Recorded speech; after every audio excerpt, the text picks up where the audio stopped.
오늘은 연봉이 2배 가까이 차이 나는 두 부부 이야기를 해주겠네. 자네, 이런 생각 해본 적 있나? 연봉 많이 받는 사람이 결국 더 부자가 되는 거 아니냐고 대부분 그렇게 믿고 있지. 그런데 오늘 소개할 두 부부를 보면 그 믿음이 흔들릴 걸세. 한쪽은 부부 합산 연봉 1.5억이 넘는 대기업 맞벌이 부부. 한쪽은 부부 합산 연봉 7천만 원대인 중소기업 맞벌이 부부. 연봉만 놓고 보면 승부는 뻔해 보이지. 그런데 10년 뒤 좋은 집을 손에 쥔 쪽은 연봉이 낮았던 부부였다네. 왜 이런 일이 벌어졌는지 오늘 아주 찬찬히 풀어주겠네. 지금 열심히 벌고 있는데도 통장에 남는 게 없어 답답한 사람이라면 오늘 이야기가 특히 뼈 아프게 들릴 걸세. 하지만 답답함 끝에는 분명한 해법도 함께 준비해뒀으니 끝까지 들어보게. 두 부부가 30 초반에 처음 만났네. 대기업 부부는 남편도 아내도 대기업 직원이었지. 연봉도 높고 성과급도 두둑하고 회사에서 사택까지 나왔네. 구내식당이 잘 되어 있어 밥값 걱정도 없었지. 의료비, 교육비, 휴양시설, 복지 포인트까지 그야말로 부러울 것 없는 조건이었네. 중소기업 부부는 연봉도 낮고 복지도 부족했네. 사택도 없어서 전세 대출을 받아 신혼집을 구했지. 매달 이자와 생활비를 감당하는 것만으로도 빠듯했네. 처음 만났을 때 중소기업 부부가 이런 말을 했네. 와, 역시 대기업은 다르네. 대기업 부부의 사택을 구경하고는 부러워했지. 넓은 평수, 저렴한 관리비, 깔끔한 단지. 이 시점만 보면 승부는 이미 끝난 것처럼 보였네. 결혼 2년 차 자산을 비교해도 대기업 부부가 압도적으로 앞서 있었지. 허허. 그런데 여기서부터가 진짜 시작이라네. 결혼 3년 차에서 5년 차 사이 대기업 부부의 생활이 조금씩 바뀌었네. 남편이 말했지. 우리 이제 이 정도는 벌잖아. 차 좀 좋은 걸로 바꾸자. 국산차를 정리하고 외제차를 샀네. 아내도 말했지. 사택에 있으니까 주거비도 별로 안 들잖아. 아이들 교육도 제대로 시키자. 학원비가 늘었네. 주말마다 외식하고 휴가 때마다 해외로 나갔지. 좋은 가전, 좋은 옷, 좋은 가구. 이렇게 한 단계씩 생활 수준이 올라갔네. 여기서 중요한 건 누구도 이걸 낭비라고 생각하지 않았다는 것일세. 우리가 이 정도 버는데 이 정도는 누려도 되잖아. 이렇게 생각했지. 아주 합리적인 소비처럼 보였네. 하지만 사택 덕분에 아낀 주거비가 고스란히 소비로 흘러가고 있었던 것이야.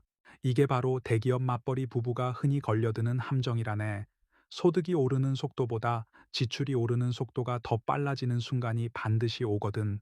이걸 소비의 관성이라고 부르네. 한번 올라간 생활 수준은 좀처럼 다시 내려오지 않는 법이지. 한 번은 이런 장면도 있었네. 연말에 성과급이 들어왔지. 아내가 말했네. 이번엔 저축할까? 남편이 답했지. 그래도 1년 고생했는데 이 정도는 쓰자. 다음에 저축하면 되지. 다음이라는 말은 참 무섭다네.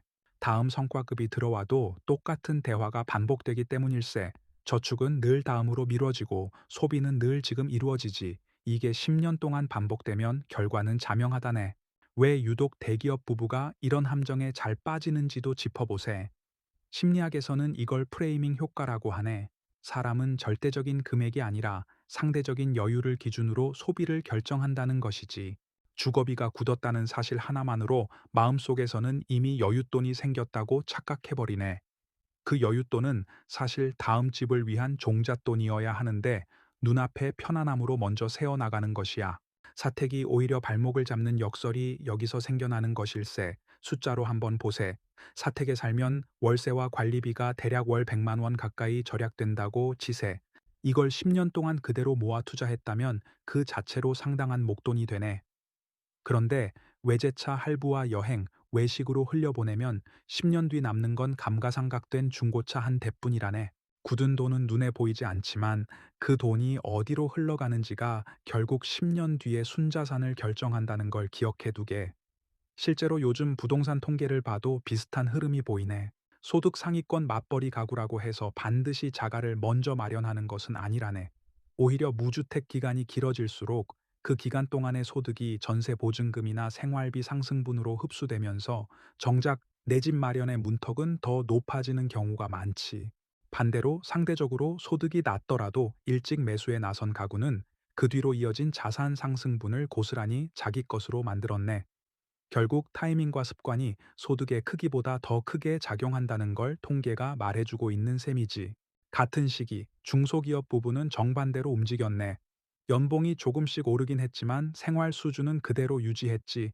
차도 바꾸지 않고 외식도 줄이고 여행도 거의 가지 않았네.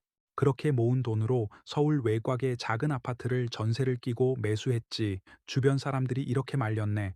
거기를 왜 사? 조금 더 좋은 데를 사지. 아직 집값도 안 올랐을 텐데.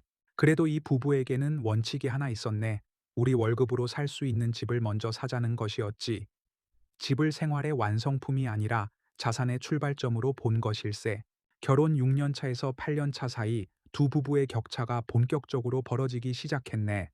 대기업 부부는 여전히 사택에 살고 있었지. 겉으로 보기엔 상당히 성공한 가정이었네. 좋은 차, 좋은 여행, 좋은 교육. 그런데 막상 자산을 계산해보니 순자산이 생각만큼 늘지 않았네. 소득은 계속 높았지만 정작 집은 아직 마련하지 못한 상태였지. 외제차는 해가 갈수록 가치가 떨어졌고 여행과 외식은 통장에 아무런 흔적도 남기지 않았네. 반면 중소기업 부부는 상황이 완전히 달라졌지. 처음 산 아파트 가격이 오르고 전세가도 함께 올라 자기 자본이 자연스럽게 불어났네.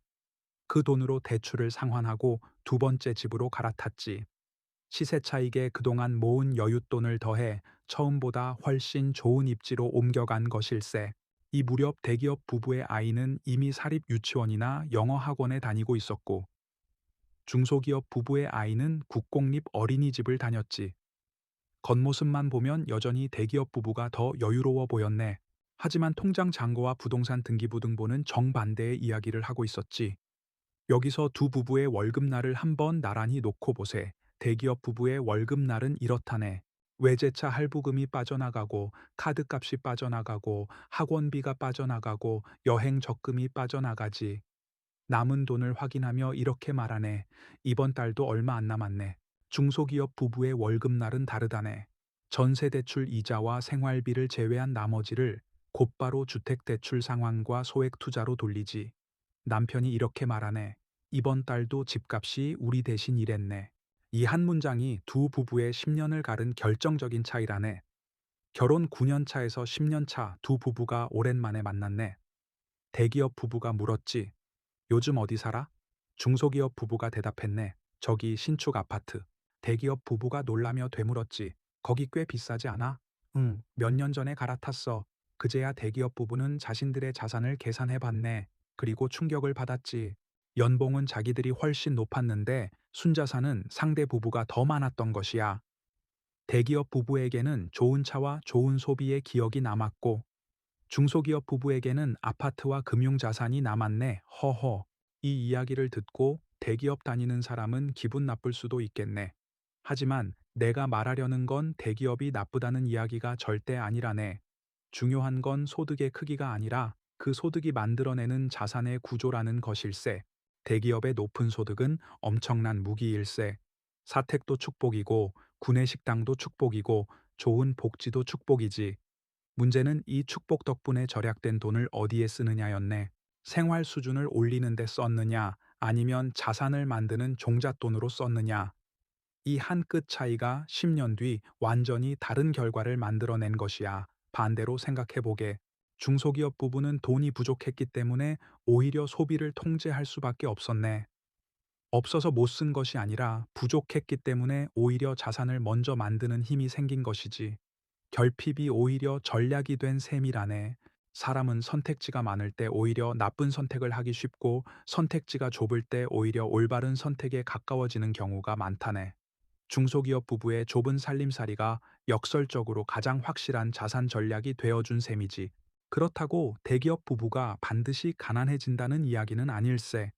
만약 이 부부가 사택에서 아낀 돈으로 초기에 집을 먼저 사두고 그 뒤에도 절제된 소비를 유지했다면 어땠을까?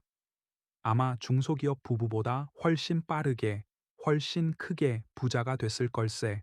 높은 소득의 낮은 주거비, 거기에 절제된 소비까지 더해지면 그건 상상 이상의 자산 증식 엔진이 된다네.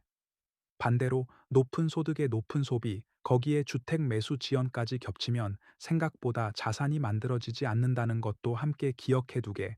소득은 재료일 뿐이고 그 재료로 무엇을 짓느냐는 전적으로 선택의 문제라네. 혹시 이런 생각이 들 수도 있겠네. 그럼 대기업 다니면 무조건 아끼고 살아야 하느냐고. 그건 아닐세. 좋은 차를 타고 좋은 여행을 다니는 것 자체가 문제는 아니라네. 문제는 순서일세. 자산을 먼저 만들어둔 다음에 누리는 여유와 자산 없이 먼저 누려버린 여유는 전혀 다른 결과를 낳는다네. 집 한 채를 먼저 마련해두고 나서 타는 외제차와 집도 없이 먼저 산 외제차는 같은 차라도 완전히 다른 의미를 갖는 것이지. 그래서 대기업 부부에게 내가 해주고 싶은 말은 이것일세. 첫째, 사택에서 아낀 돈을 소비로 흘려보내지 말고 따로 떼어 모아두게. 둘째, 외제차보다 집을 먼저 생각하게. 순서를 바꾸면 10년 뒤 순서가 뒤집힌다네. 셋째, 성과급이 들어오면 쓰기 전에 자산으로 옮겨두게. 통장에 들어오는 순간이 가장 위험한 순간일세. 넷째, 높은 소득을 높은 생활 수준으로 착각하지 말게. 다섯째, 사택이라는 시간을 벌어준 만큼 그 시간에 반드시 다음 집을 준비해두게. 사택은 영원하지 않다네. 언젠가 나가야 할 때가 반드시 온다는 걸 잊지 말게. 그날이 왔을 때 자산이 없다면 그동안 누렸던 편안함은 오히려 뒤늦은 청구서가 되어 돌아온다네. 중소기업 부부에게도 할 말이 있네. 무조건 집만 사라는 뜻은 아닐세. 첫째, 감당할 수 있는 수준의 집을 고르게. 둘째, 무리한 대출로 상급지에 억지로 들어가려 하지 말게. 셋째, 집 하나에 전 재산을 다 묶어두지 말게. 넷째, 부동산과 금융자산을 함께 키워가게. 다섯째, 소득이 오르더라도 생활 수준을 서서히 올리게. 한꺼번에 올리는 순간 대기업 부부와 똑같은 함정에 빠지고 만다네. 두 부부가 마지막에 카페에서 다시 만났네. 대기업 남편이 웃으며 말했지. 우리가 돈은 더 많이 벌었는데 왜 자네들이 집은 더 좋은 데 사나? 중소기업 남편이 웃으며 대답했네. 우리도 돈이 많았던 건 아니야. 그냥 돈이 생길 때마다 집부터 샀을 뿐이야. 잠시 침묵이 흘렀지. 대기업 남편은 한동안 아무 말도 하지 못했네. 허허. 사람들은 부자가 된 다음에 좋은 집을 사려고 하지. 하지만 진짜 부자들은 좋은 자산을 먼저 사놓고 그 자산이 자신을 부자로 만들어주기를 기다린다네. 오늘 이야기는 사실 월급 이야기가 아닐세. 월급을 자산으로 바꾸는 사람과 월급을 생활 수준으로 바꾸는 사람의 이야기라네. 복지가 좋은 직장은 돈을 아껴주는 것이 아닐세. 그 복지는 잘 활용하면 자산을 만들 수 있는 시간을 벌어주는 것일세. 그 시간을 소비로 흘려보내느냐, 자산으로 쌓느냐, 그 선택이 10년 뒤 자네의 자리를 결정한다네. 연봉이 인생을 결정하는 것이 아닐세. 그 연봉을 어떻게 자산으로 바꾸느냐가 결정한다네. 자네는 지금 어느 쪽으로 가고 있나? 소득이 많다고 자책할 필요도 없고 소득이 적다고 주눅들 필요도 없네. 지금 이 순간부터 들어오는 돈의 방향을 한 번만 바꿔보게. 그 작은 방향 전환이 10년 뒤에는 완전히 다른 인생을 만들어준다네. 오늘 밤, 이번 달 카드 내역을 한 번만 열어보게. 그 안에 자네의 10년 뒤가 이미 쓰여 있을지도 모른다네. 어떤가? 강남 아파트 갖고 싶나? 그럼 부동산, 비트코인, 미국 ETF 등 강남 알베와 공부하면서 같이 가세. 구독하고 찬찬히 영상들 살펴보게. 강남 입성하는 그날까지 멘토가 되어주겠네.